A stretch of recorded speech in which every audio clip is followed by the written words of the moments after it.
Buenos días, hermanos. Qué bueno verles de nuevo.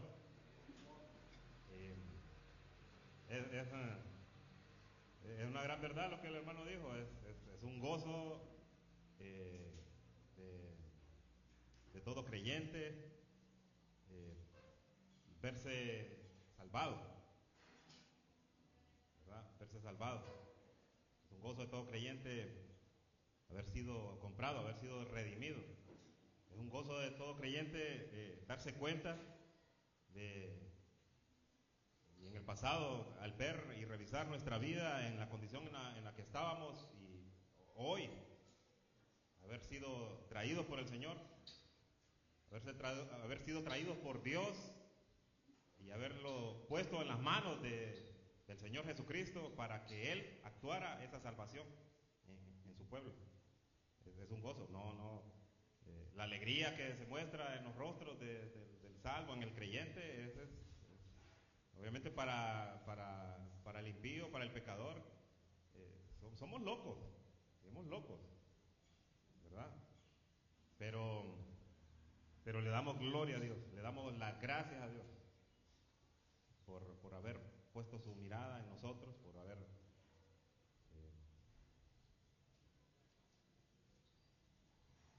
tomando en cuenta ese pasaje ahí en 2 de Corintios, en el capítulo 5, que pasó por alto los pecados de todos. Piensen eso. Pasó por alto los pecados de todos nosotros. No los tomó en cuenta. No tomó en cuenta nuestros pecados. Mire, Él vino. El Dios mismo vino. Y nos tomó y nos reconcilió con Él mismo a través de su Hijo. Un buen punto para reflexionar. Dentro de todas las reflexiones que el Señor nos da para poder verlo a Él, a Cristo, su obra, sus palabras, sus enseñanzas aquí en la Escritura. Sí, piensen esto. Tomó todos sus pecados. Todos. No dejó ninguno fuera. Los pecados externos, los que se podían ver y los que están escondidos ahí, los que estaban escondidos ahí. Todos los tomó. Todos. Hermano, lo invito a que tome sus Biblias y nos dirijamos nuevamente ahí a la carta a los Efesios. Estamos ya en el capítulo 4.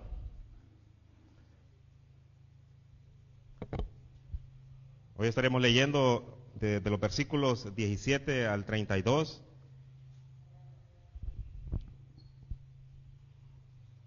El llamado, así como Pablo comienza el versículo 1, con esa rogativa de que pongamos nuestra mente, pongamos toda nuestra entrega a poder comprender bien esta palabra.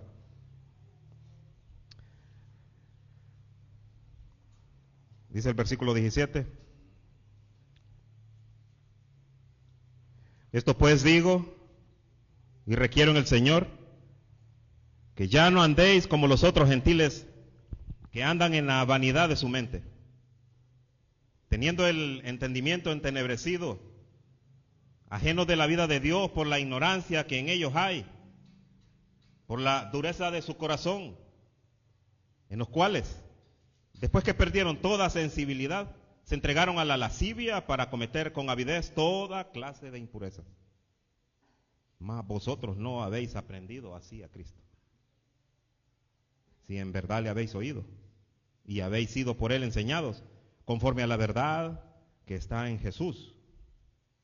En cuanto a la pasada manera de vivir, despojaos del viejo hombre, que está viciado conforme a los deseos engañosos, y renovaos en el espíritu de vuestra mente, y vestidos del nuevo hombre creado según Dios en la justicia y santidad de la verdad.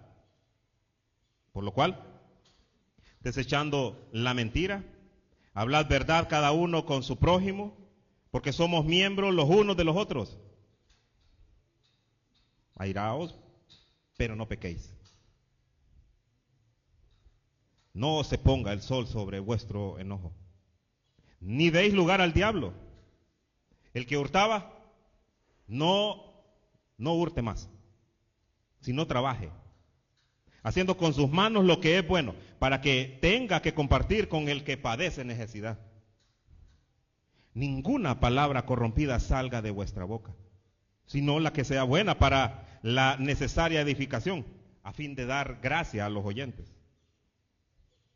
Y no contristéis al Espíritu Santo de Dios, con el cual fuisteis sellados para el día de la redención. Quítese de vosotros toda amargura, enojo, ira, gritería y maledicencia, y toda malicia. Antes sed benignos unos con otros, misericordiosos, perdonándonos unos a otros, como Dios también os perdonó a vosotros en Cristo. Padre eterno, nuevamente estamos delante de usted. En este momento, Señor, para rogarle porque su sabiduría, para que usted nos dé inteligencia, para que usted nos instruya, Señor, en este momento adecuadamente conforme a esta escritura. Ayúdenos, Señor, a ser, conforme lo presenta aquí, cómo ser cristianos que viven en Cristo. Padre, pueda traer a la congregación esa nueva entrega, esa aptitud, Señor, de poder recibir su palabra y que con gozo la pueda hacer.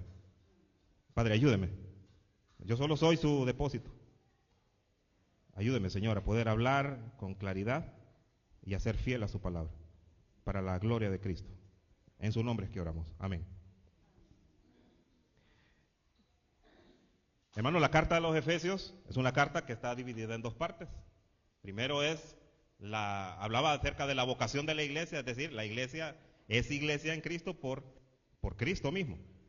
Del capítulo 1 al 3, Pablo presentó a los Efesios de dónde, para que ellos entendieran cuál era la procedencia, por qué ellos eran diferentes a cómo vivían en esa sociedad pagana ahí en Éfeso.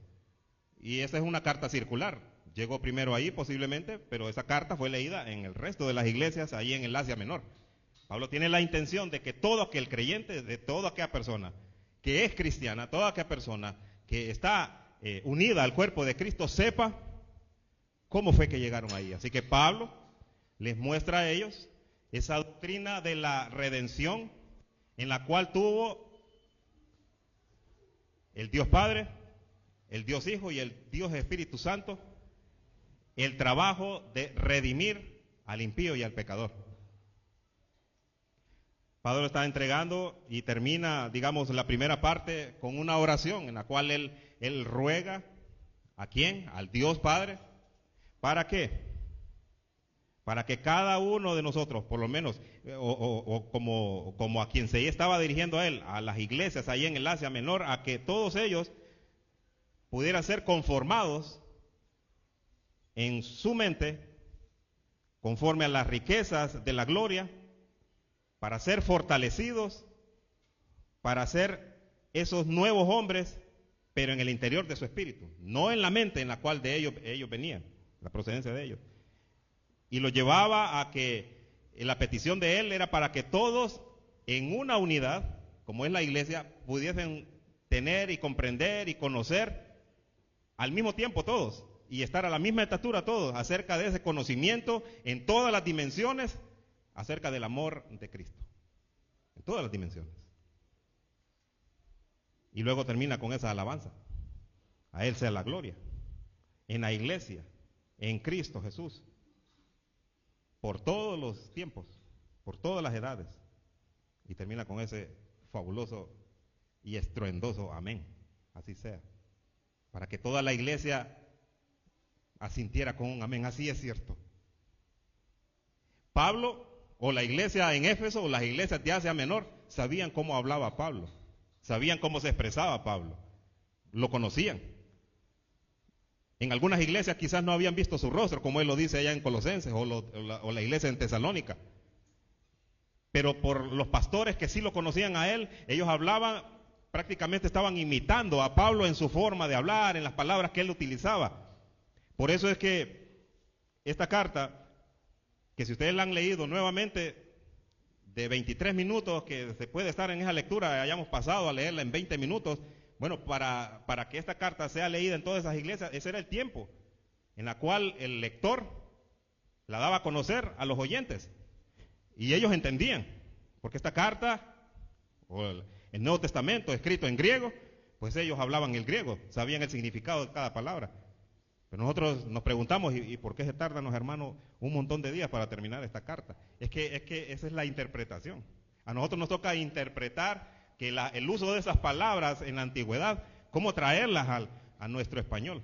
Y eso que está en la Biblia, la Reina Valera, como dicen algunos por ahí, la reina de la Biblia, todavía está traducida a un castellano, que también tiene algunos problemas en cuanto a algunas palabras, o el uso de algunos verbos, o de algunas conjunciones. Bueno, estoy hablando de términos demasiado técnicos, pero hay complicaciones, y por lo cual nosotros, el predicador, o el que les expone la palabra, tiene que llevar un estudio a manera de que toda la congregación, así como era el deseo de Pablo, llegáramos a la misma unidad del entendimiento de este hermoso escrito, y de toda la Biblia.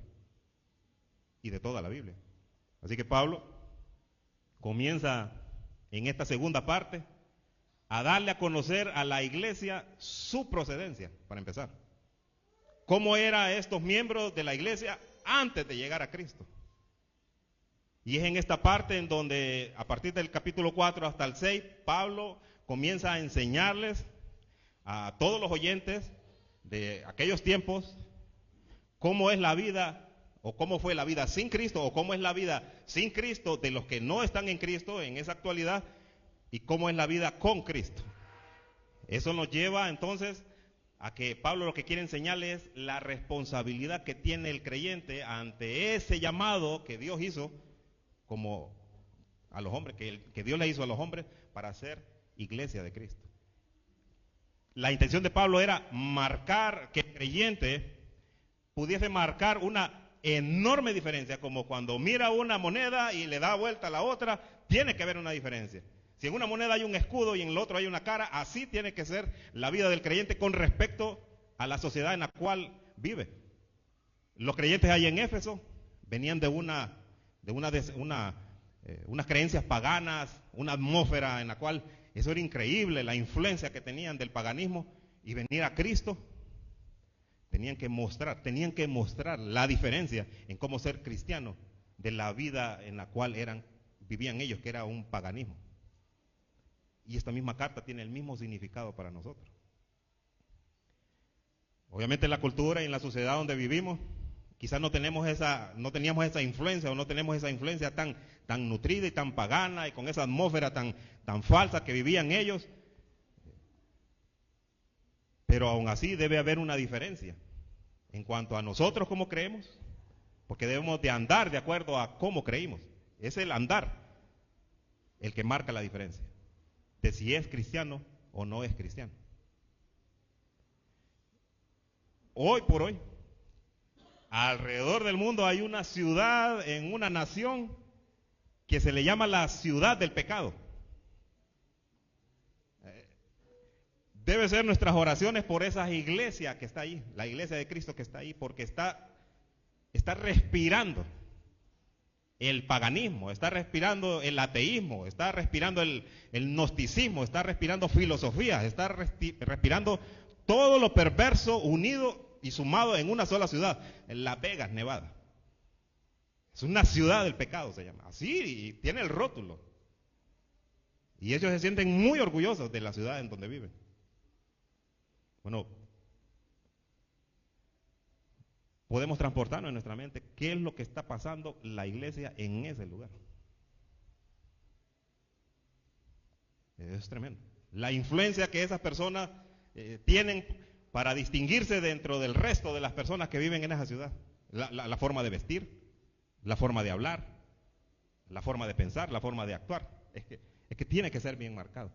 Si una iglesia allá se parece al resto de las personas o al resto de las religiones ahí, pues no es la iglesia de Cristo. Es una sinagoga de Satanás.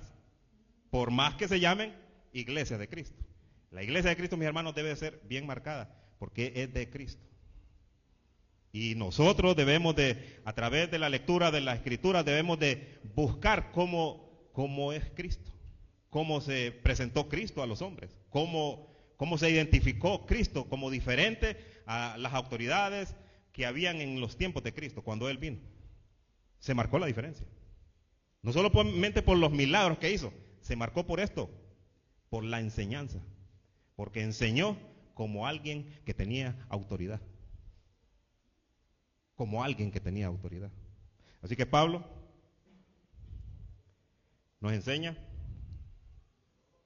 o Pablo en ese tiempo exhortó, y lo hizo con ruego a los creyentes de Éfeso a vivir su nueva vida en Cristo, andando como es digno de la vocación de ese llamamiento, y a despojarse de la antigua manera de vivir y a vestirse de una nueva conducta que modele a Cristo para exaltar su gloria. Pero Dios a nosotros nos enseña a través de este pasaje cómo debemos vivir en nuestro andar, en nuestro nuevo andar como creyentes, y Dios nos exhorta a despojarnos del viejo hombre y a vestirnos del nuevo hombre. ¿Para qué? Para lo mismo, para exaltar a Cristo, para exaltar a Cristo. Así que este mensaje de parte del Señor para la iglesia de Cristo nos enseña tres aspectos. A nosotros nos enseña tres aspectos. Y que de todas estas palabras que les vaya a decir, hermano, por lo menos se le quede con ustedes estos tres aspectos. Porque luego ustedes en su casa, si se quedan estos tres aspectos en su mente, váyanse a la Biblia nuevamente y los van a encontrar en detalle. Y el Espíritu los va a iluminar y los va a guiar a poder entender en su totalidad lo que Dios nos quiere decir. El primero es, y es bien fácil, una vida sin Cristo. ¿Cómo es una vida sin Cristo? El segundo, ¿cuál sería? El contraste de una vida sin Cristo sería una vida con Cristo. Fácil. Y el tercer aspecto, que es donde Pablo da unas instrucciones para la vida nueva en Cristo. Una vida sin Cristo, una vida con Cristo, y las instrucciones para cómo vivir una vida con Cristo. Instrucciones que son de nuestro diario vivir. Si leímos en los últimos versículos, encontramos que se habla de la mentira, del hurto, de hablar groserías, de enojarse, y que el enojo lleva a la ira y luego a la amargura y luego a pensar cosas malas de otra persona. Bueno, ese es el diario de vivir de toda sociedad.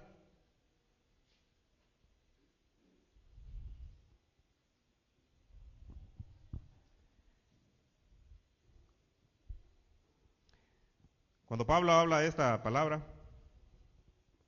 en el capítulo 4, en el versículo 1, él hace bastante énfasis en estas tres palabras. Son verbos. Os ruego. Cuando Pablo entra a esta etapa, él les habla con ruego. Cuando Pablo entra a esta etapa, él habla que andéis. Y en el versículo 1 Pablo habla de esta palabra andéis, que es una de las formas del verbo andar, pero lo hace de una forma positiva. Ahí está dando la indicación de cómo debemos de andar como cristianos. El hermano cuando lo dio el detalle y habló de que tenemos que andar, el cristiano debe andar con estos términos. Este es el modo de vida de un cristiano, con humildad, con mansedumbre, soportándonos unos a otros, con paciencia. Y todo esto para reducirlo a una sola palabra, porque eso es lo que denota de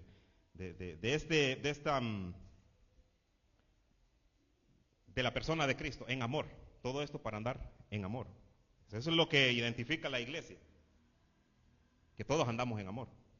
Y luego en este versículo 17, Pablo nuevamente hace uso de esta palabra, y antes de llegar a este punto de ya no andéis, es decir, la parte negativa de cómo no andar, porque ya Pablo va a describir cómo es andar o cómo es la vida sin Cristo. Pablo comienza con esta palabra, esto, y nos lleva nuevamente a que él está recalcando lo que ya dijo desde el versículo 1 al 3, esto mismo. Él está haciendo un contraste y dice, esto pues digo y requiero en el Señor, Digo y requiero en el Señor. Pablo no está hablando bajo su autoridad. Sí se presenta en el versículo 1 como yo, Pablo, apóstol de Jesucristo. Pero se está presentando el ministerio que le fue dado. ¿A qué fue dado? Pero cuando él habla, yo pues digo y requiero, y la diferencia en la cual nosotros encontramos que no es bajo la autoridad o las palabras de Pablo, sino dice en el Señor. En el Señor. Lo que nos quiere decir, y en otras versiones encontramos, con la autoridad del Señor. Les estoy hablando como si el Señor mismo les estuviera diciendo esto. Entonces esto es como para que el oyente preste más atención. No es simplemente un hombre el que está hablando. Está hablando un representante de Cristo, representante del Señor. Es importante poner atención. Lo próximo que va a decir es vital para que la iglesia allá en Éfeso, y vayamos otra vez en el contexto histórico, cómo estaban viviendo ellos en una atmósfera degenerada de paganismo. Éfeso era una ciudad pagana en todos los sentidos. Todos los países alrededor de Éfeso y fuera de ahí era el lugar de comercio y era el lugar donde se podía ir a hacer cualquier tipo de transacción. Y ese era el lugar que representaba la adoración a Júpiter, a Zeus y a la diosa Diana y que es la misma Artemisa, y había un templo que no se parecía a ningún otro templo en todas las regiones de la ciudad, de las otras ciudades de Asia Menor. Así que era un lugar donde llegaban sí o sí las personas. Tenían que pasar ahí. Entonces, entendamos que esta gente, esta iglesia, estaba como bien oprimida. ¿Me parezco a Cristo o no me parezco a Cristo? ¿Será bueno agarrar un poquito de aquí, del paganismo o de mi antigua manera de vivir y siempre vivir como Cristo? Y traigámoslo esto al presente. Vivir en Cristo es una gran diferencia. Debemos de vivir con una gran diferencia. Debe verse esa gran diferencia. Debe estar bien marcada, hermanos. Debe estar bien marcada. Y luego vamos a entrar en los detalles. Así que Pablo les está diciendo, como si el Señor Jesucristo les está diciendo lo que les voy a ordenar, que son imperativos los que se utilizan aquí. Que ya no andéis como los otros gentiles. Ya no andéis como los otros gentiles. Esta iglesia en su mayoría eran gentiles. Pero ya no andéis como sus vecinos. Ya no anden como sus vecinos. Ya no andéis, ya no se conduzcan, ya no vivan, ya no caminen como caminaban antes. Ya no sean como ellos. Les está diciendo, les está explicando algo que ellos ya sabían. Ellos ya sabían cómo era el andar del paganismo, cómo era el andar del gnosticismo en sus comienzos, cómo era el andar de la filosofía. Ellos sabían, muchos de la iglesia venían de todos esos ámbitos. Salieron de esos lugares, Cristo los rescató de esos lugares y los trajo y los unió a una iglesia. Ya sabían de qué estaba hablando Pablo. Pablo vivió, si no 3 años, un poco más de 3 años en Éfeso. Pablo conocía la vida que se estaba llevando a cabo ahí.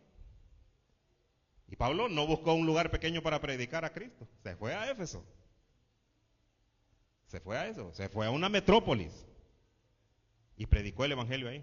Y el evangelio tuvo sus efectos. De los gentiles se convirtieron a cristianos. Pero Pablo hace una distinción. Ellos ya no son gentiles. Porque gentiles aquí, y eso que estaba incluyendo dentro de los gentiles, pero es que estaba incluyendo un aspecto o un modo de vida diferente a ser cristiano, porque en esta iglesia también habían judíos. Pero en este caso Pablo estaba tratando a los judíos que vivían en Éfeso, que no eran cristianos, como gentiles. Pablo está hablando de que los gentiles no son cristianos. Y la distinción es, o es cristiano o es gentil, sea judío. Sea judío. Así que dice que andan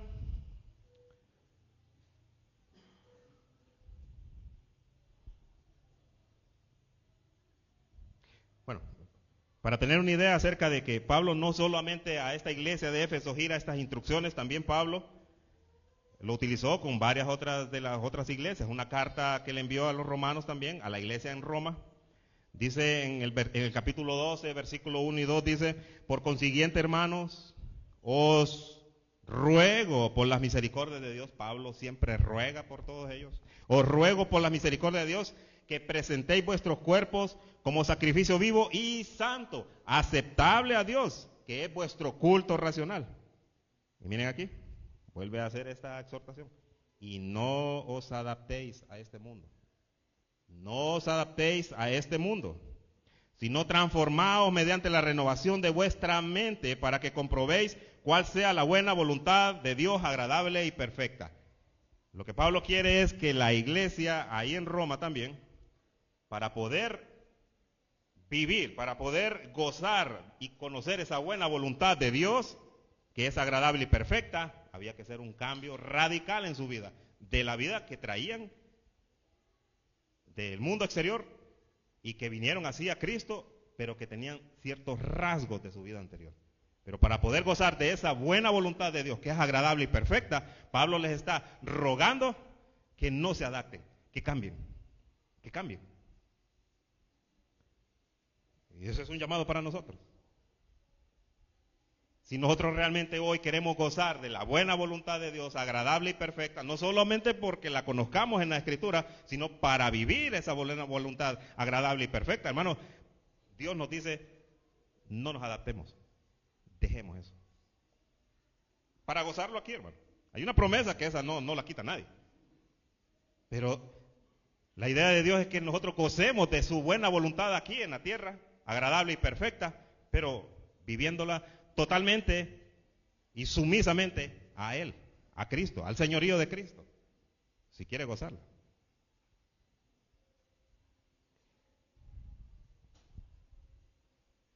Así que tenemos este primer punto: vida sin Cristo. Este pasaje, hermano, no se lo puede entregar todo hoy. Va a haber dos partes. Con la ayuda de Dios va a haber dos partes, si no tres. Porque en este aspecto el apóstol Pablo, Dios mismo a través del apóstol Pablo, quiere detallar bien minuciosamente, para que no quede duda de que nosotros vamos a ver, esta palabra es para Julano o para la otra. Pablo quiere detallar todos los aspectos en los cuales nosotros, en nuestra antigua manera de vivir pecaminosa, y de la cual el Señor, pasando por alto todos nuestros pecados, nos reconcilió con Él. Todos somos pecadores. Eso lo conocen ustedes. Todos somos pecadores. Pero Dios quiere limpiar nuestra vida. Dios quiere traer luz a nuestra vida. Dios quiere traer el entendimiento a nuestra vida para que no haya nada del mundo en este cuerpo, que es el templo del Espíritu Santo. No haya nada. Y que si no podamos lograr la perfección en este cuerpo, porque no va a ser así, pero que haya una sinceridad en esa búsqueda de esa santidad y de esa perfección. Porque queremos agradar en todo al que nos salvó. Queremos agradarlo en todo. Entonces es el deseo de Pablo.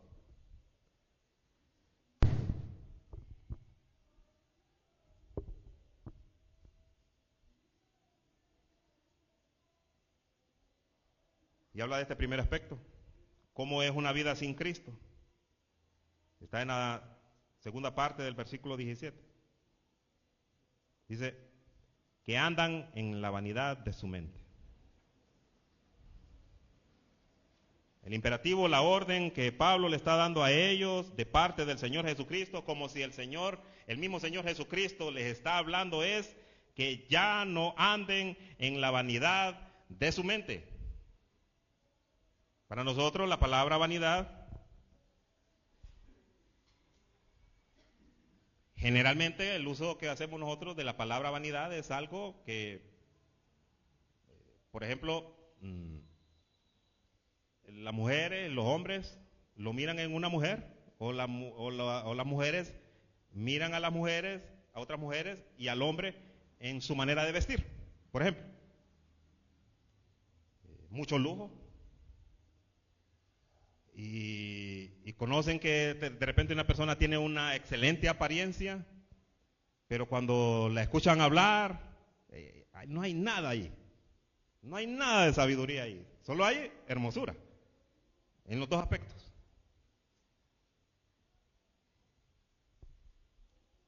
Pero eso es como nosotros queremos o vemos o conocemos en la forma natural. Pablo no está hablando de un aspecto físico solamente. Pablo se va a un aspecto interno, a algo que surge desde la mente y que luego la persona lo saca y lo exterioriza. Lo que pensamos es lo que hacemos. Pablo se fue a esa vanidad, que ya no anduviéramos en esa vanidad de su mente. ¿Qué quiere decir este pensamiento? Esto es sin rumbo. Es tener una vida vacía. Era una vida carente de propósito. Es una vida sin fruto. Es una vida que caracteriza a una persona que hace un montón de actividades y no hay resultados. No hay resultados. Pablo se está dirigiendo a los de Éfeso. Le está diciendo cómo son los otros gentiles. Pablo le está diciendo cómo eran ellos cuando eran gentiles, cuando no eran cristianos. Esa era la vanidad de la mente en la cual ellos estaban viviendo. Es como, por ejemplo, no sé si ustedes se acuerdan cuando estaban chiquitos. Pues yo tengo que acordarme más porque soy más viejo. El juego de los niños cuando la sombra, que iba persiguiendo uno la sombra y la sombra cambiaba, pues esa es una vida de vanidad, es una vida vacía. ¿Persiguiendo qué? Una nada. O hoy en la actualidad, que nosotros vemos esos juegos que tienen los niños de unas cositas así que la meten en jabón y luego sacan las bombitas, esas espumas, esas burbujas, y luego que el niño la quiere agarrar y ¿qué sucede? Desaparece. Bueno, esa es una vida vana, ese es un aspecto de vanidad, algo que no tiene propósito, algo que no tiene sentido. Buscar su sombra no tiene sentido, agarrar una burbuja no tiene sentido. Y hasta cierto punto hasta no es ni divertido. Cuando le compra el juguetito al niño, solo 2, 3 veces lo usa y se perdió el aparatito. No lo extraña. A eso se dirige Pablo. A pensar de esa forma. Imagínense, qué ejemplo tan infantil. Pues esa es la vanidad de la mente de una persona adulta en los tiempos de Pablo. Ese es el pensamiento de una persona adulta en estos tiempos. Cuando su vida, sus pensamientos, sus metas, sus propósitos fuera de Cristo, eso es nada. Con el tiempo eso no va a tener sentido. Lo que está trabajando, lo que está haciendo, lo que está pensando, eso va a quedar en manos de otra persona. Va a quedar en manos de otra persona. En los tiempos de Pablo, estos paganos, la gente pagana, no se interesaban más que en cosas vacías que no tenían importancia. Sí, nosotros como creyentes entendemos eso.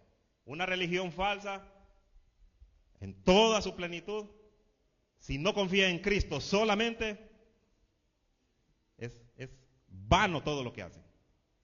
Si pone su confianza en la iglesia, si pone su confianza en algún hombre, si pone su confianza en alguna oración, si pone su confianza en una persona muerta, si pone su confianza en un Cristo pero que no es Dios, es vano todo lo que está haciendo. Y puede llamarlo religión, pero es vano. Eso hacían los paganos. Ellos estaban interesados en cosas vacías, pero eso lo mira un creyente, eso lo mira alguien que está en Cristo. Pero el pagano mira eso como gran cosa. Solamente que sigue practicando el paganismo y nunca obtiene las respuestas a sus peticiones o a su adoración. Nunca. Si comparamos ahí en Romanos 1:28,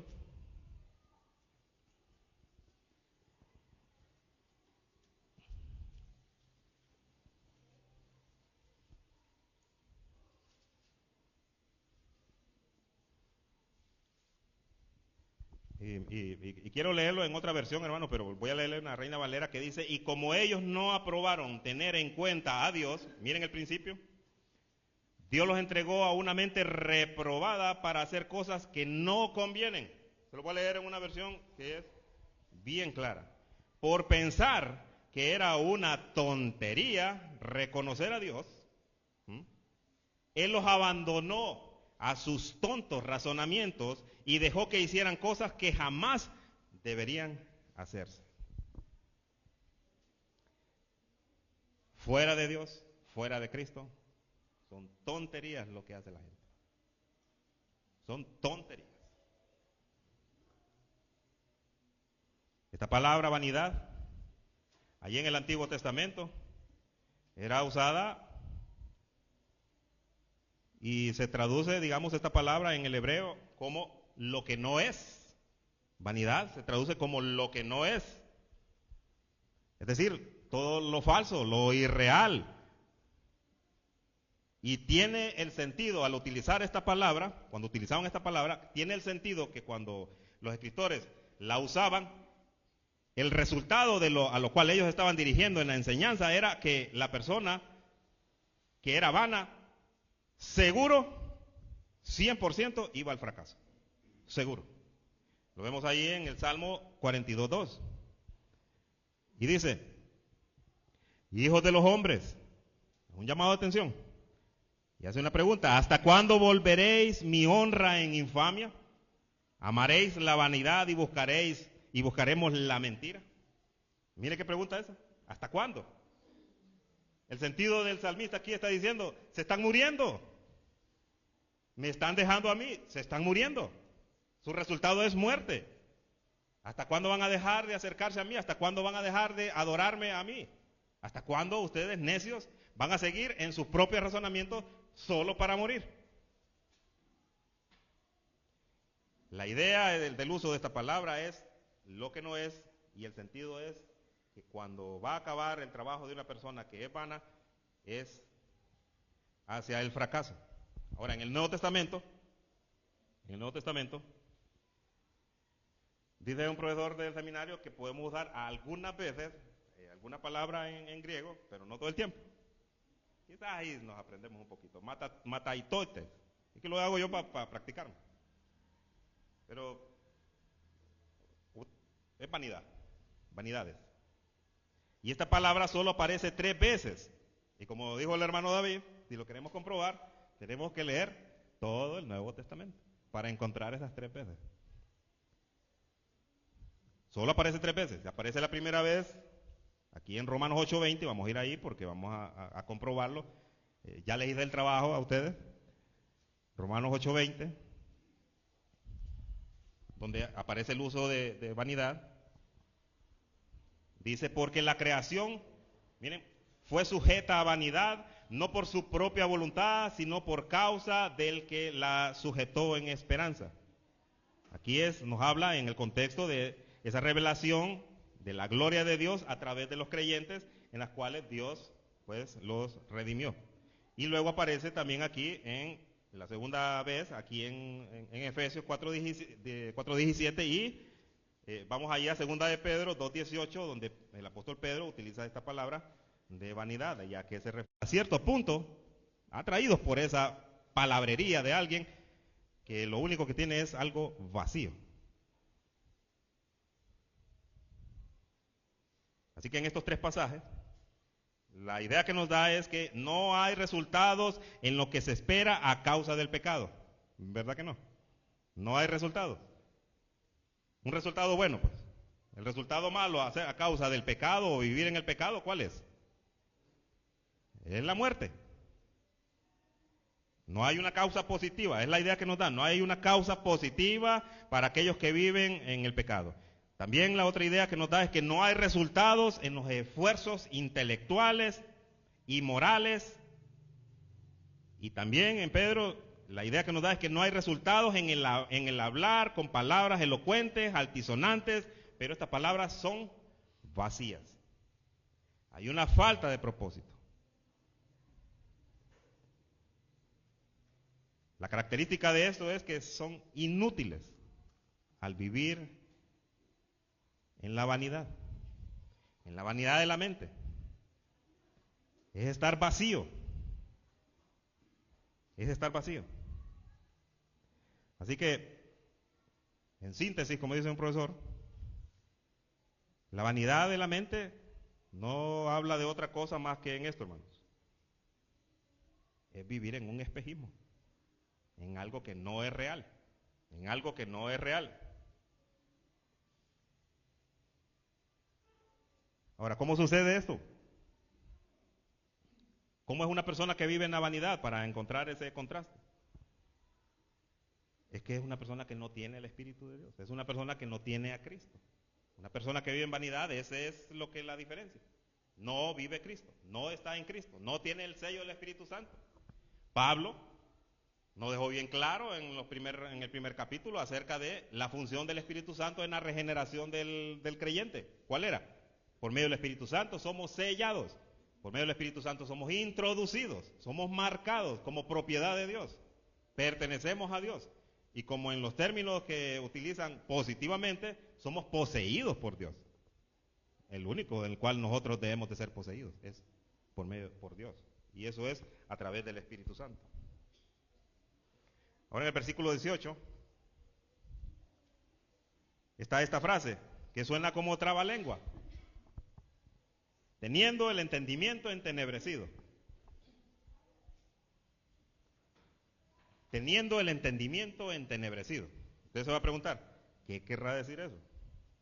Ahí vamos. En otra versión, en la nueva versión de Jerusalén, dice, obcecada, ¿conoce esa palabra? Obcecada su mente en las tinieblas.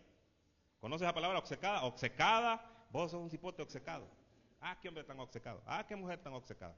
Entonces, obcecada su mente en las tinieblas. Es decir, una y otra vez a no salir a la luz. Estar en tinieblas. En la nueva traducción viviente dice, tiene la mente llena de oscuridad. Ahora sí se entiende, ¿verdad? Bien fácil. Teniendo el entendimiento entenebrecido es viviendo o tienen la mente llena de oscuridad. Una manera obcecada de vivir en lo oscuro, en las tinieblas. Hoy sí está claro, ¿verdad? Ahora, Pablo está explicando esta frase, teniendo el entendimiento entenebrecido, porque tiene su origen. Y su origen está ahí en el versículo 17, en la última parte, en la cual ya vimos. Porque andan en la vanidad de su vida. Tiene todo un resultado por andar en la vanidad de su mente. Eso es que lo lleva a tener ese entendimiento entenebrecido, a vivir una vida obcecada en la oscuridad. A tener esa mente llena de oscuridad. Y hermanos, esta es una oscuridad interior. Esta es una oscuridad causada por esto, por la incredulidad. Por la incredulidad. Y esta palabra, o esta frase, debe de ser contrastada, y Pablo la contrasta de esta manera. Pablo en el capítulo 1, versículo 18, si nos vamos ahí, le habla a ellos, a la iglesia en Éfeso, y les dice, siempre es la oración de Pablo ahí, alumbrando los ojos de vuestro entendimiento, alumbrando. ¿Cómo es una persona que vive en incredulidad? Vive en oscuridad. Pero Pablo les está diciendo ahí, alumbrando los ojos de vuestro entendimiento para que sepáis. Es la única forma en la cual podemos darnos cuenta nosotros de esto. ¿Cuál es la esperanza a que Él los ha llamado? Dejando de ser incrédulos, es la única manera en la cual nosotros encontramos la esperanza a que Él los ha llamado. Fuera de la incredulidad es cuando nosotros entendemos también la otra parte en este versículo 18, y cuál es la riqueza de la gloria de su herencia en los santos. Desde el versículo 3 hasta este versículo, hasta el versículo 12, encontramos nosotros la herencia. Pablo presenta la herencia para los santos en luz, la herencia preparada allá en su reino. Pero solo se puede entender de una forma, solo puede creer, solo podemos caminar de una forma si ya no somos incrédulos, si somos creyentes. Una persona incrédula, nosotros le podemos gastar nuestra vida, digamos, predicando el Evangelio, la mitad del Evangelio, diciéndole que Cristo lo ama y que Dios tiene un propósito para su vida. No le ha dicho nada a esa persona. Jamás va a creer. Más si se lo dice a una persona que está con salud. No, para él está bueno. Más si usted le predica a una persona que tiene recursos económicos, vastos. ¿Cómo va a venir a Cristo? Diciéndole Dios tiene un propósito para su vida. Él va a decir, sí, Dios me ama porque me ha ido muy bien. Sí, Dios me ama. Sin Cristo hay personas que dicen, Dios me ama porque, mire, a mí no me pasa nada. No tengo enfermedades. Y usted le va a decir, pero un día se va a enfermar. Sí, pero yo tengo cómo curarme. Un incrédulo va a razonar de una forma vana en su mente. No va a entender, no tiene el Espíritu Santo. Un incrédulo solo mira el hoy. No mira el mañana, no mira su vida el día en que ya esté a punto de morir. Y más si es joven, piensa que jamás va a morir. Aunque algún día va a morir, pero espera llegar a los 120 años.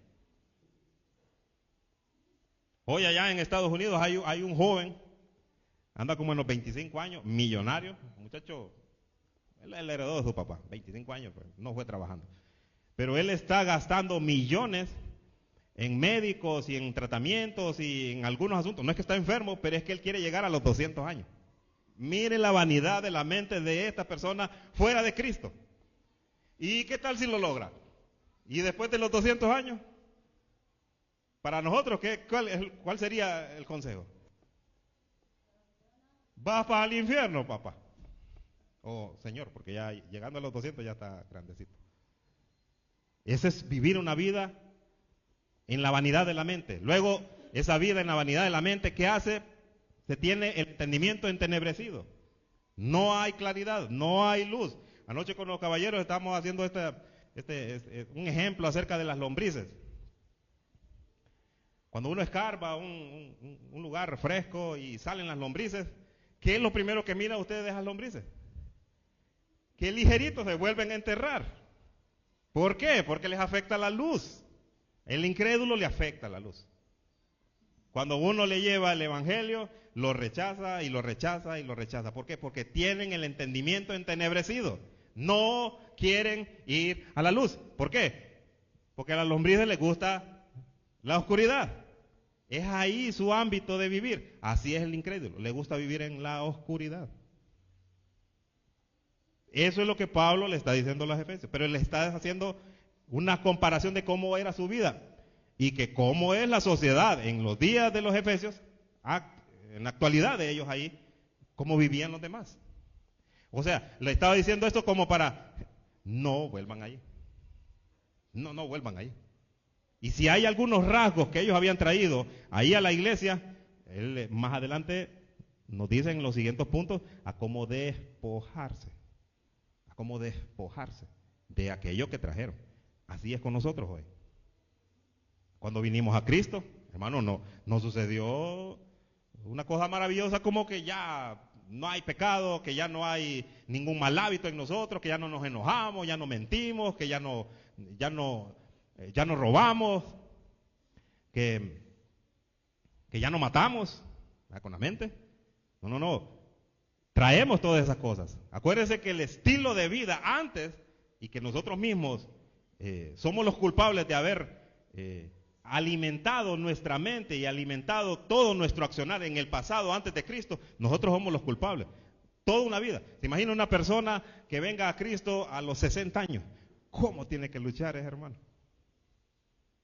Y gloria a Dios por aquellos que han venido a Cristo bien temprano, de su edad. Pablo es lo que está diciendo. Está haciendo esta comparación. Y luego nos lleva a este pensamiento, en el mismo versículo.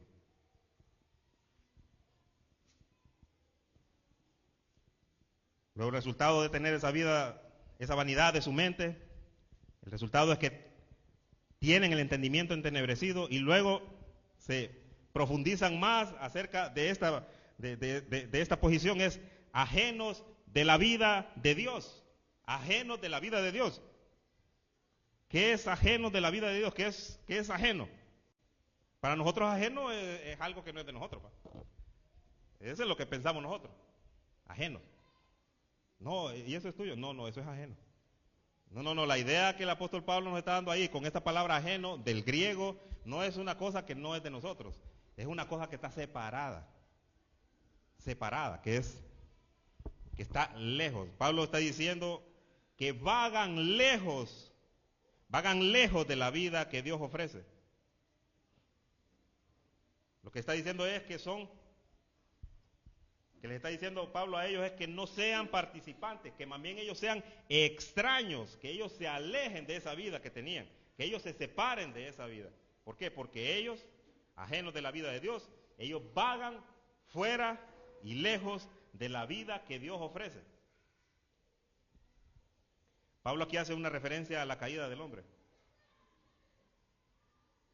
Y la vida pagana, eso es lo que representa. Hermano, fuera de Cristo, cualquier cosa que nosotros éramos antes, era paganismo. Era paganismo. Sea que haya ido a una religión o haya estado en otra religión, fuera de Cristo, eso es paganismo. ¿Por qué? Porque en nuestra mente nosotros buscamos a quién adorar. Sea la familia, sea los hijos, sea nosotros mismos, sea nuestro trabajo, sea nuestros estudios. El hombre por naturaleza es un adorador. Dios lo hizo con ese propósito, ser un adorador, pero para Él. Pero el hombre se desvió, el hombre decidió cambiar a Dios, le puso una imagen, imágenes grotescas, incluso el mismo Israel lo hizo, de cuadrúpedos, de aves. El panteísmo hoy dice que el sol es Dios, que el aire es Dios, que la luna es Dios, que el cielo es Dios, que los ángeles son una representación de Dios. Eso es paganismo. Eso es paganismo. Y en los días de Pablo, o en los días de esta iglesia en Éfeso, en esa ciudad, o en esa región, había un Dios para cada cosa. Había un Dios para cada cosa.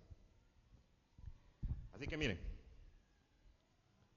¿qué significa estar separados o ajenos de la vida de Dios? Como una aplicación para este principio. Es estar muerto, espiritualmente. Muerto, hermano. Muerto. Porque Dios es la única fuente de vida. Eso lo sabemos. Y en nuestro interior ese es un fuerte amén. En nuestro interior. Dios es la única fuente de vida para toda la humanidad. Dios no hizo a la humanidad para perderla, para matarla. Dios la hizo para que toda la humanidad fuera el objeto de la alabanza a Él. A Él. Este fue el objetivo principal. Es el propósito de todo ser viviente. Que todos seamos para la alabanza de su gloria. Todos, toda la humanidad. ¿Pero qué decidió el hombre? No hacerlo. Todo el hombre a una sola, como uno. Ahí sí nos pusimos de acuerdo toda la humanidad hasta el día de hoy. Decidimos no adorar a Dios. Y es aquí en este pasaje, viéndolo ayer,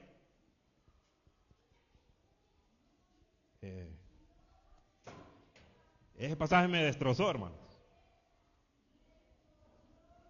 Se los digo con el corazón. Me destrozó. Este pasaje, que hizo ver mi condición, cómo estaba en el pasado. Y que a Dios no le importó. No le importó. Él vino a reconciliarme con Él. Él vino a reconciliarlo a usted con Él. Él vino, Dios, Él vino. Él, nosotros no podíamos ir. ¿Cómo se puede levantar un muerto? ¿Cómo podemos ir al cielo? No, el cielo es de Él. Él nos puso aquí en la tierra. Él vino, Él se humilló. Él se hizo como un hombre. Esa es humillación. Y más bajo del hombre se hizo siervo. Porque aquí vino Cristo a servir y a dar su vida por todos. No.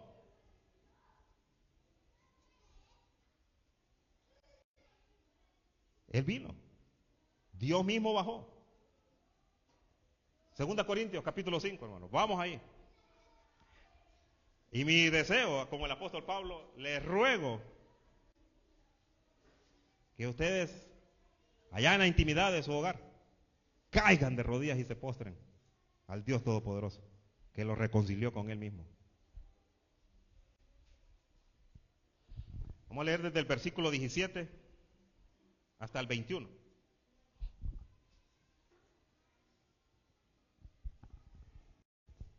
De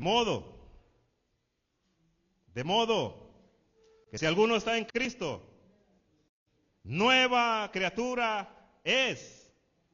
Hermano, póngale la mente a todas estas palabras. No solo las lea por leerlas. De modo que si alguno está en Cristo, nueva creación es. Las cosas viejas pasaron. He aquí todas son hechas nuevas. Y todo esto proviene de Dios. Hermano, escuchen esto. Léanlo.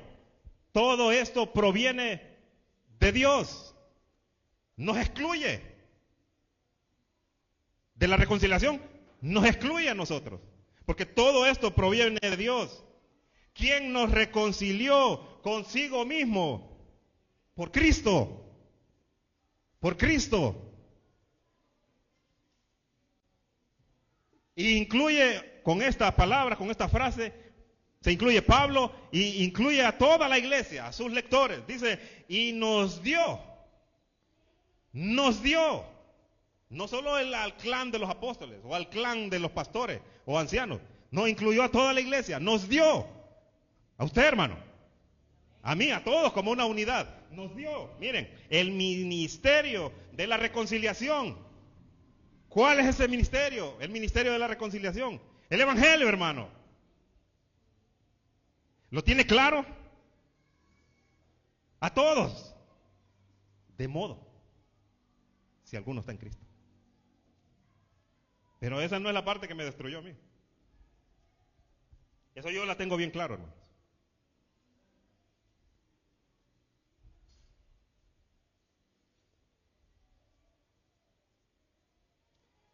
Nos dio el ministerio de la reconciliación. Que Dios,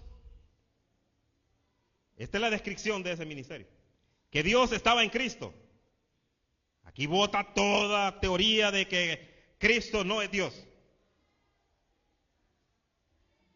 Aquí se afianza para nosotros que Cristo es Dios,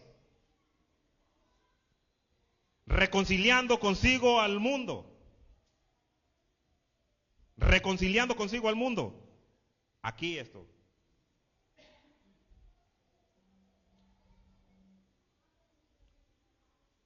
No tomándole en cuenta a los hombres sus pecados.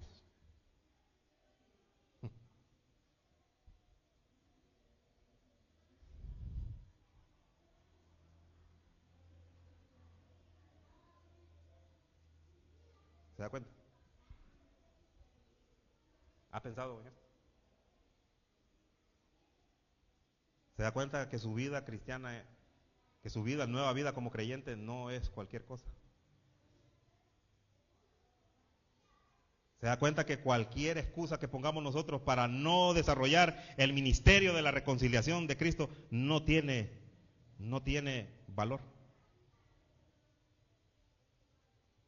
Hermano, si usted está en Cristo, transmita eso a otro. Por favor. Pablo está diciendo, por favor, se los ruego. ¿Por qué hoy la iglesia avanza tan lento? ¿Por qué hoy la iglesia avanza tan lento? Cuando vamos ahí a San José del Potrero, hermano, el comentario entre los hermanos es, ¿qué tal aquí toda la iglesia? ¿Qué tal aquí toda la iglesia? Hermano, hay el último grupo que estuvo por allá, abordaron como 18 personas. Ellos deseaban tener a 18 cristianos para que cada uno tomara uno de aquellas personas que se habían alejado de Cristo, otros que no creían en Cristo, otros que estaban en otras religiones. 18, para darles a cada uno de ellos la oportunidad de poderles dar a conocer el ministerio de la reconciliación de Dios mediante el evangelio, por lo menos media hora para cada persona. Mínimo. Otro grupo tuvimos que estar, con mi esposa abarcamos solo 2 personas, de las cuales una, ella se arrepintió, abrió sus casas para que volviéramos y volviéramos cuando quisiéramos. Pero, ¿qué tal toda la iglesia, hermano? Pero ¿sabe qué? El Señor sabe. Dios sabe. Dios sabe. Dios sabe los que están en Cristo Jesús. Dios sabe los que están en Cristo Jesús. Pasamos por ahí como queriendo no ver a nadie con mi familia, porque le eché todos los hipotes ahí. Y hasta que me dijeron a mí, ve, allá están dos hermanas. Y me regresé. Casi no lo llevo. Y ahí estaba el hermano Reinerio, con su esposa. Y nos fuimos, allá apretados, pero nos fuimos. Hermano, una persona ese día valía la pena, ese viaje. Una. Y Cristo es el glorificado. Cristo es el exaltado ahí. Pero hermano, ¿qué tal toda la iglesia? ¿Qué tal toda la iglesia, hermano? No tomándole en cuenta sus pecados, hermano. Usted sabe cómo hacerlo. Usted sabe cómo predicar el evangelio. Si es que fue predicado con el evangelio correcto, si es que es cristiano por ese evangelio correcto que recibió. Si no, tiene razón, si se avergüenza. Tiene razón si tiene miedo. Tiene razón. Necesita ser iluminado por el verdadero evangelio. El que transforma, el que le pone a usted ese amor de Dios por las demás almas. Por las demás almas.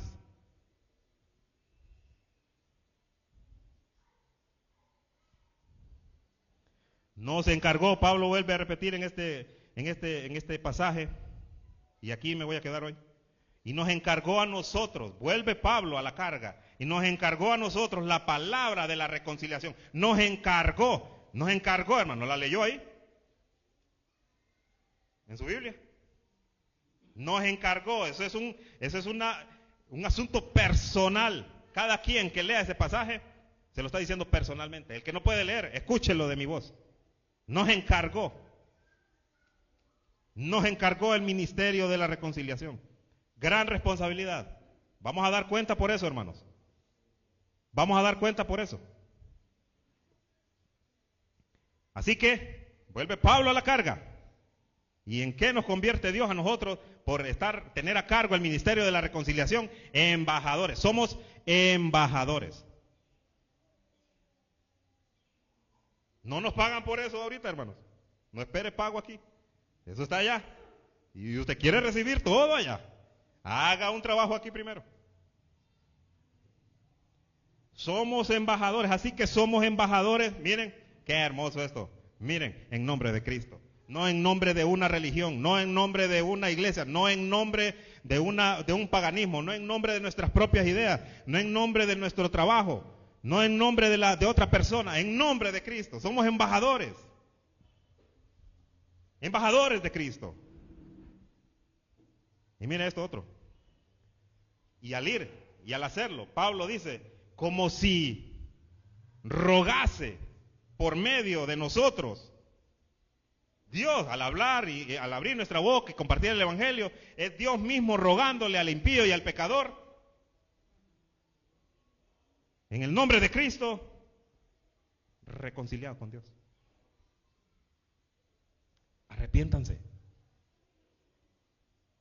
Eso es todo lo que tenemos que decirle. No decirle, Dios tiene un plan maravilloso para su vida. No, el llamado del Señor para el impío y el pecador es al arrepentimiento.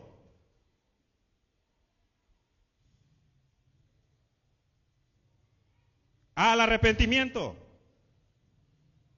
¿De qué? De su antigua manera de vivir. ¿Cómo era? En pecado. ¿Qué es el pecado? Rebelarse a Dios. ¿De qué forma? Infringir la ley. ¿Cuál ley? La ley moral. ¿Cuál? Los mandamientos. ¿Cuántos? Todos. Como uno. A eso fuimos llamados. Y por eso debemos ser odiados. Por llamar al pecador, pecador, ven a Cristo. Arrepiéntete. Arrepiéntete. Y en esta reconciliación que Dios dio, dice, al que no conoció pecado, por nosotros lo hizo pecado. Nosotros solo tenemos que hablar y presentar al involucrado en la reconciliación, Cristo. Usted no tiene que morir por nadie. Para que nosotros fuésemos hechos justicia de Dios en Él. Cristo, mis hermanos, en su resurrección, en su muerte, en su resurrección, imputó en nosotros su justicia. La perfección de Él la tiene todo aquel que se ha arrepentido y ha puesto su confianza en Él. Cristo nos reconcilió. No importa el trabajo que nosotros hagamos para Cristo, no estamos impresionando a Dios con eso. Cristo lo hizo por nosotros. Cristo lo hizo por nosotros. Dios solamente se impresionó en lo que hizo Cristo. Pero el mandato ha sido dado.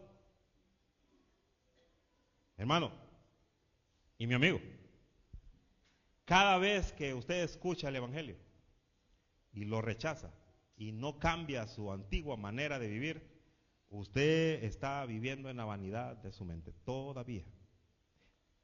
Podemos pensar que en esta iglesia en Éfeso habían hermanos así, que no estaban todavía viviendo esa plenitud en Cristo Jesús, todavía estaban viviendo en la vanidad de su mente, especialmente si tenían salud o si estaban bien económicamente.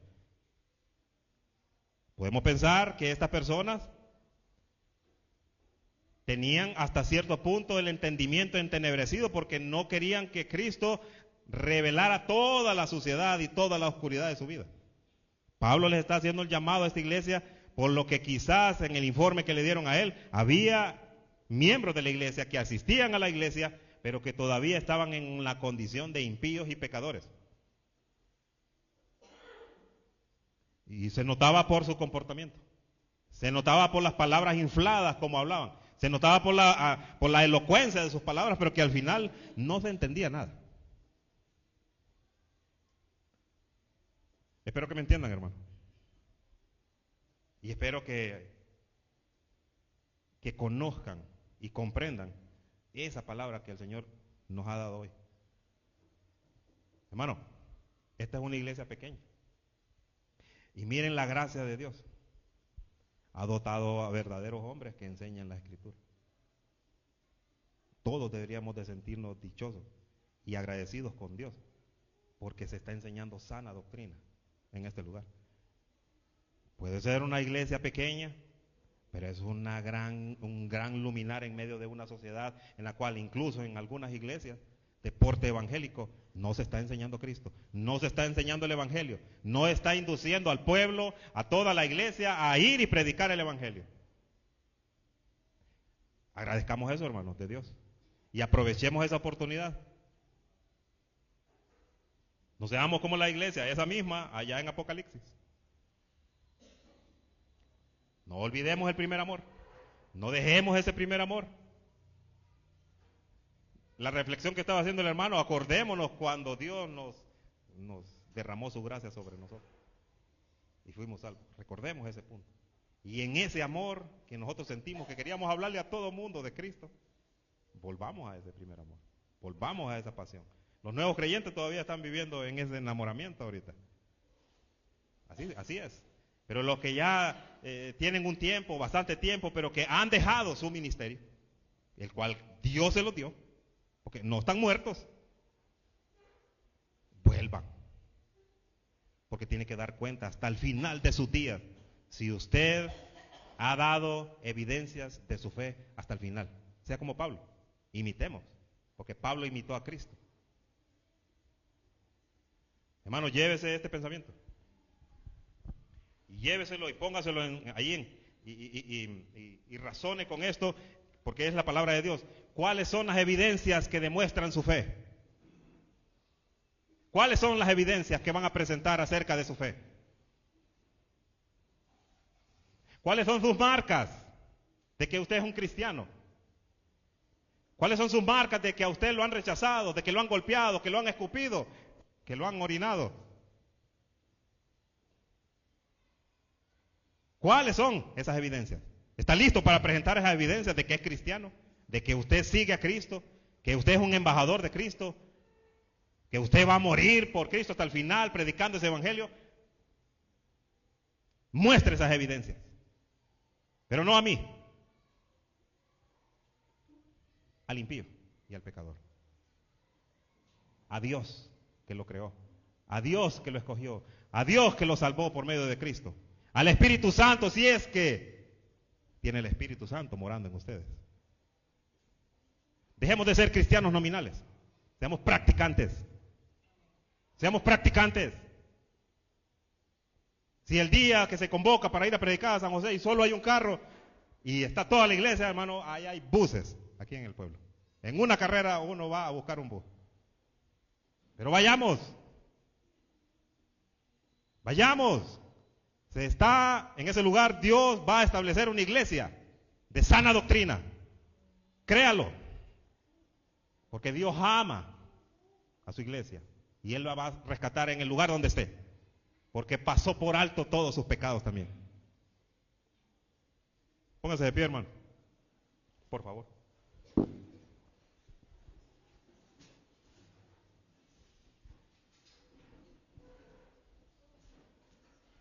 Y revise su vida. Revise en el momento al orar usted, en su intimidad. Revise si tiene esas evidencias que demuestran que usted tiene fe en Cristo. Revise y muéstrele a Dios en la oración las marcas que usted tiene por haber predicado el Evangelio. Revísela, revísela. Revísela si Dios lo ha llamado. Revísese si Dios lo ha salvado, porque estamos en la gracia. Pudimos habernos equivocado. Decir que somos cristianos y no lo somos. Dios perdona esos pecados también. Dios perdona ese pecado. El pecado de vivir en el error, de que somos algo y no lo somos. Acuérdese de las mismas palabras del Señor Jesucristo. El cristiano nominal le va a decir Señor, Señor. El verdadero cristiano está del otro lado con Cristo. No tiene que tocar ninguna puerta. Revísese, hermano. Y reconcíliese hoy con Dios, verdaderamente. No desprecie el mensaje del Evangelio. No deje que al escuchar este Evangelio su corazón siga encalleciéndose, perdiendo toda sensibilidad, oscureciéndose. No se juegue su vida eterna con pensar que es cristiano cuando no lo es. Usted mismo sabe. Usted mismo sabe. No desprecie. No desprecie el gran llamamiento que Dios le hace a todo el impío y el pecador. Y el gran llamamiento que el mismo Cristo le hace a su iglesia. Reconciliados hoy con Dios. Reconciliados hoy con Dios. Este es el mensaje más despreciado por todos. Pero no estamos muertos todavía. Hay esperanza. Hay vida eterna en Cristo Jesús. Aunque usted se haya bautizado, es que el bautismo no lo salva. Es el Espíritu Santo. El bautismo del Espíritu Santo viviendo en usted, el que lo diferencia, el que lo aparta, el que hace entre usted y el mundo esa gran diferencia, esa gran marca. Revísese, amigo, revísese, hermano. Es el tiempo de la gracia. El infierno es eterno. Y el infierno va a durar lo mismo que dura el cielo. No se va a acabar el infierno, hermano, porque el cielo es eterno. Es el lugar, es la casa donde vive Dios, donde ha vivido por toda la eternidad. Revísese, revísese. Muestre las evidencias de su fe. Muestre que usted ha creído. Si empezó una tarea, hermano, termínela. Dios le va a pedir cuentas por eso. No le eche culpa al trabajo. No le eche culpa a la familia, no le eche culpa a sus actividades. No, hermano, deje el tiempo que a Dios les corresponde. Apártelo. No tiene tiempo, que no tenga tiempo para trabajar en sus cosas seculares. Aparte el tiempo para el Señor, lo que a Él le debemos. Vuelva y desarrolle los dones y el llamamiento que Dios le hizo. Vuelva, vuelva. Dios lo está llamando con amor. Le está diciendo ahí, pasé por alto todos tus pecados, hasta los del día de hoy. Y sorpresa, hasta los de mañana y los de pasado. Porque Cristo murió hace 2000 años por todos los pecados de los suyos. Pero no tome la gracia de Dios como objeto de libertinaje. Vivamos santificándonos cada día para entregar lo mejor de nosotros. No en la perfección que podemos hacer, no es imposible en este cuerpo, pero sí con un sincero deseo de buscarlo a Él en la santidad. Revísese. Amado Dios, Padre Todopoderoso, gracias por su palabra y por la oportunidad que nos da de poderlo escuchar. Le rogamos, Señor, que nos siga ayudando en nuestras debilidades, que nos perdone, Señor. Nos arrepentimos de la vana manera de vivir que muchas veces lo hemos hecho. Hay pecado en nosotros, Señor. Hay pecados escondidos, hay pecados de pereza, hay pecados de abandono. Hay tanta maldad en nuestra vida, Señor, que necesitamos que usted nos cambie. Pero gracias.